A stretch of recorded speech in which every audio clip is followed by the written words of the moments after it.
बिस्मिल्लाहिर्रहमानिर्रहीम। अस्सलाम वालेकुम। Welcome back to my YouTube channel. आज हम लोग अपनी book introduction to statistical theory part 1 Sher Mohammad Chaudhry की बुक से chapter number 5 index number start करेंगे। और आज हम लोगों का टॉपिक है कंज्यूमर प्राइस इंडेक्स नंबर। इससे पहले वाली वीडियो में हमने पढ़ा था क्वांटिटी इंडेक्स नंबर और आज हम लोग पढ़ेंगे कंज्यूमर प्राइस इंडेक्स नंबर। इसकी हमारे पास डेफिनेशन है, it is also called cost of living index number. इसको हम लोग कहते हैं cost of living index number और retail price index numbers.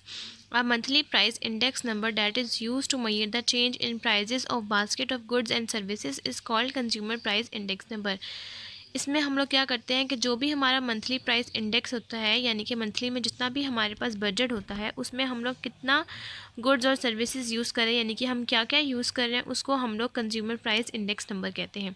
The basket of goods and services will include items like, जिसमें हमारे पास रोज़मर्रा की ज़रूरियात में होता है food, fuel and lighting, house rent, clothing और मिसलेनियस। मिसलेनियस का मतलब है कि जो भी एक्स्ट्रा चीज़ें हैं। उसके बाद है main steps to construct the consumer price index number. कौन से मेन स्टेप्स हैं जिससे हम लोग consumer price index number construct कर सकते हैं? तो हमारे पास है the main step involve in the construction of consumer price index number और cost of living index number are. Number 1 is scope. We should specify area. हम इसमें एरिया को स्पेसिफाई कर देते हैं, या लोकेलिटी, किसी भी जगह को या किसी भी एरिया को हम स्पेसिफाई कर देते हैं for which index number is being made and also income group of the population living in that locality. जहाँ पर किसी भी जगह पर कोई भी लोग रह रहे हैं उसको हम लोग उस जगह को स्पेसिफाई कर देंगे, उसको हम लोग कहेंगे scope. For example industrial workers के इंडस्ट्री में कितने वर्कर्स काम कर रहे हैं वो, कितने क्लर्क्स हैं वो, और लोअर सैलरीड वर्कर्स, और कितने लोअर सैलरीड वर्कर्स हैं, इन सब में वो आ जाएंगे।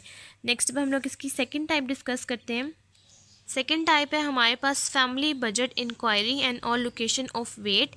इसमें हम लोग फैमिली बजट की इंक्वायरी करते हैं, या फिर इसको हम कह सकते हैं कि ऑल लोकेशन ऑफ वेट्स।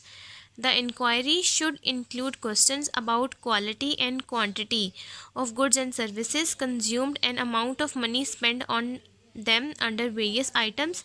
इसमें हम लोग इंक्वायरी करते हैं क्वेश्चंस के अकॉर्डिंग, जिसमें हम लोग क्वालिटी और क्वांटिटी ले लेते हैं गुड एंड सर्विसेज का, जितना भी कंज्यूम्ड हो, जितना भी इस्तेमाल हो, या फिर वो अमाउंट जो कि स्पेंड की जाए किसी भी चीज़ों के ऊपर, जिसमें आ जाता है for example food, fuel and lighting, clothing, house rent and miscellaneous. The miscellaneous group include items like, miscellaneous में हमारे पास आ जाएगा amusement, education, medicine, gifts, newspaper, transport and barber etcetera.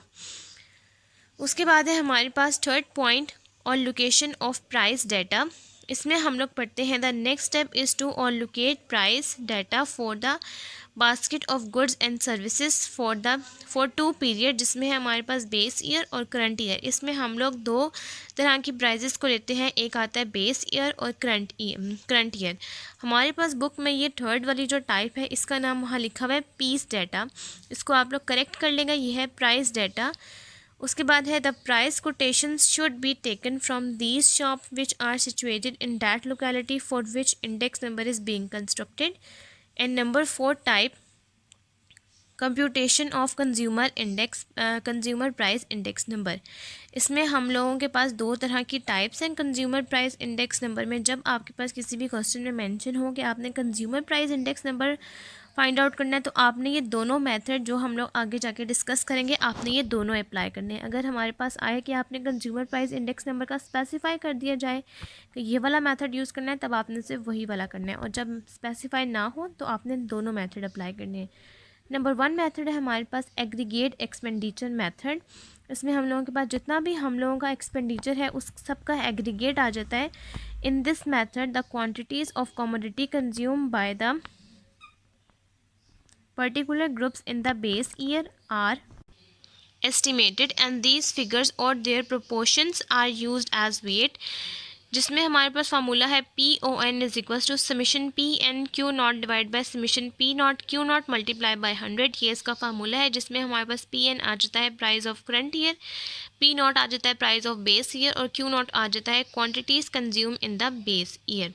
उसके बाद कंज्यूमर प्राइस इंडेक्स नंबर की second type है family budget method, या आप इसको हाउस होल्ड बजट मेथड भी कह सकते हैं। दोनों नाम है, आप दोनों में से कोई भी यूज़ कर सकते हैं। It is also called weighted average of relatives. इसको आप वेटेड एवरेज ऑफ रिलेटिव्स भी कह सकते हैं क्योंकि ये बिल्कुल वेटेड एवरेज ऑफ रिलेटिव्स की तरह का है। The family budget of a large number of people, किसी भी फैमिली बजट में जिसमें ज़्यादा सारे लोग होते हैं, आर केयरफुली स्टडीड, उसको बहुत केयरफुली स्टडीड किया जाता है। An aggregate expenditure of the average family on various items is calculated. उसको हम लोग इस तरह से कैलकुलेट कर सकते हैं कि उसका फार्मूला है हमारे पास PON is equals to summation WI divide by summation W, जिसमें हमारे पास I आ जाएगा PN बाय P0 और उसको हम 100 से मल्टीप्लाई कर देंगे और W आ जाएगा P0 Q0। इसको हम लोग इस तरीके से भी लिख सकते हैं कि PON is equals to summation PN P0 multiply by 100 और P0 Q0 और divide by summation P0 Q0। ये है हमारे पास I, ये है हमारे पास W और ये भी है W। अगर आप इसको फुल को एक फॉर्म में लिखें तो ये बनेगा summation PN Q0 divide by summation P0 Q0 multiply by 100। Same उसी तरीके से जिस तरह से हमारे पास एग्रीगेटेड एक्सपेंडिचर है उसी तरीके से ये भी आ गया है। हम आपकी मर्ज़ी, आप ये वाला फार्मूला अप्लाई करें या ये वाला। बेसिकली फैमिली बजट में ये वाला फार्मूला अप्लाई होता है तो हम यही वाला फार्मूला अप्लाई करेंगे। तो आज हम लोग स्टार्ट करते हैं इसी टॉपिक से रिलेटेड एग्जांपल नंबर 5.15 आज के इस चैप्टर की। तो आज हम लोग स्टार्ट करेंगे एग्जांपल नंबर 5.15 से, जिसकी हमारे पास स्टेटमेंट है the following table gives average annual prices of 10 commodities. आपके पास यहाँ 10 कमोडिटीज़ की एनुअल प्राइजेस हैं जो कि है 1990 से लेकर 1994 के ईयर्स तक। उसके बाद है आपने कैलकुलेट करना है consumer price index number for 1990 को बेस रखते हुए आपने 1994 को यूज़ करना है। आपके पास यहाँ पर कमोडिटीज़ हैं, टोटल 10 कमोडिटीज़ हैं आपके पास और ये उनकी है क्वांटिटी कंज्यूम्ड। यहाँ पर आ जाएगा, ये हमारे पास आ जाएगा Q0 और ये आ जाएगा इन सबके यूनिट्स और ये है प्राइस इन 1990। जैसा कि इन्होंने कहा है कि आपने 1990 को बेस रखना है तो ये आ जाएगा हमारे पास P0 और ये आ जाएगा हमारे पास PN। अब कंज्यूमर प्राइस इंडेक्स नंबर की बात आई है तो इसका मतलब है कि इसमें हम लोग इसके दोनों मेथड्स अप्लाई करेंगे। फर्स्ट एग्रीगेटिव एक्सपेंडिचर मेथड और second one is family budget method. तो चलें अब सबसे पहले मैं आपको सोल्यूशन में इन दोनों के फार्मूलाज लिख के दिखाती हूँ ताकि हमें ये पता चल सके कि हमने कौन कौन से कॉलम्स बना लेने हैं। तो सोल्यूशन में सबसे पहले आपने क्या करना है, सबसे पहले हेडिंग देनी है कंज्यूमर प्राइस इंडेक्स नंबर। उसके बाद फर्स्ट पार्ट में सॉल्व करना है एग्रीगेटिव एक्सपेंडिचर, उसका फार्मूला है ये। और सेकंड में हाउस होल्ड या फैमिली बजट मेथड, तो उसका फार्मूला है ये। अब जब हमने फर्स्ट पार्ट सॉल्व करना है एग्रीगेटिव एक्सपेंडिचर तो उसके लिए आपने इस तरीके से कॉलम बना लेना है। अब हमारे पास यहाँ पर एग्रीगेटिव एक्सपेंडिचर मेथड का फार्मूला है summation PN Q0 divide by summation P0 Q0। अब हम यहाँ पर कॉलम बना लिया PN Q0 और P0 Q0 का। हमने PN को मल्टीप्लाई किया Q0 के साथ, हमारे पास ये सारी वैल्यूज़ आ गई, सम किया, आंसर आया 428.70।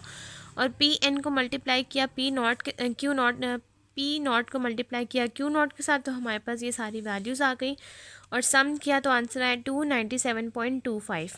428.70 को डिवाइड किया है 297.25 के साथ, आंसर आ गया 1.4420 और मल्टीप्लाई करेंगे 100 के साथ, आंसर आ गया 144.220। नेक्स्ट अब हम लोग सॉल्व करते हैं कंज्यूमर प्राइस इंडेक्स की second type house hold budget method. House hold budget method के लिए आपने इस तरीके से सबसे पहले ये फार्मूला लिख लिया। उस तरीके में हमें चाहिए यहाँ पर आई इक्वल होता है PN by P0 multiply by 100 और Q इक्वल होता है P0 और Q0। यहाँ पर जो हमने P0 और Q0 का कॉलम और उसका सम किया है यहाँ पर Q0 सेम आ जाएगा। बस आपने यहाँ पर क्या करना है कि PN की वैल्यूज़ को P0 के साथ डिवाइड करना है और मल्टीप्लाई कर देना है 100 के साथ, I आ जाएगा और I को W की वैल्यूज़ के साथ मल्टीप्लाई करना है, WI आ जाएगा और यहाँ पर इसका सम कर लेंगे और यहाँ पर हमें W का सम चाहिए जो कि हमारे पास ऑलरेडी है 297.25। जस्ट आपने इसके आंसर को 297.25 के साथ डिवाइड करना है, हमारे पास PON आ जाएगा। तो चलिए हम ये पूरा कंप्लीट करके फिर मैं आपको दिखाती हूँ। अब ये हम लोगों ने इस कॉलम को कंप्लीट कर लिया है। W का आंसर है समीशन W का 297.25 और समीशन WI का आंसर है 42870.04। हमने यहाँ पर इस फार्मूले के अकॉर्डिंग 42870.04 को डिवाइड किया है 297.25 के साथ, हमारे पास आंसर आया है फैमिली बजट का PON का 144.222। और इसी के साथ हमारे पास एग्जाम्पल नंबर 5.15 भी कंप्लीट हो गई है और आज का चैप्टर भी हमारा यहीं तक कंप्लीट हो गया है। अब नेक्स्ट वाली वीडियोस में हम लोग सॉल्व करेंगे ट्रू फॉल्स MCQs और सॉल्व्ड एग्जाम्पल्स को। आज की वीडियो हमारी यहीं तक कंप्लीट होगी। अगर आपको मेरी आज की वीडियो अच्छी लगे मेरी वीडियो को लाइक करें, शेयर करें, मेरे चैनल को सब्सक्राइब करें और साथ में बने बेल आइकन को भी प्रेस कर दें ताकि आपको मेरी आने वाली वीडियोज़ की नोटिफिकेशन सबसे पहले मिलती रहे। आज की वीडियो के लिए थैंक यू। अल्लाह हाफिज़।